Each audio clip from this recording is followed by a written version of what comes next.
Golden State Warriors nanalo sa Utah Jazz at muling na namang nabuhay ang kanilang pag-asa para makapasok sa playoff ng season na ito sa NBA. Hindi naglaro si Curry ang kanilang superstar dahil pinapahinga. Nagtapos ang laro na 8 ang lamang ng Warriors, 110 to 118. Lumamang ng 13 points ang Warrior pagkatapos ng first quarter, 41-28.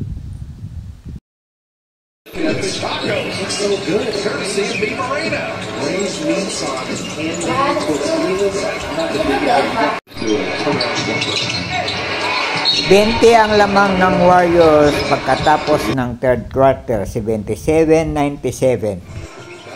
Umabot pa sa 23 ang lamang pero nakabawi rin ng konti ang Utah Jazz at sa katapusan naging 8 na lamang ang lamang, 110-118.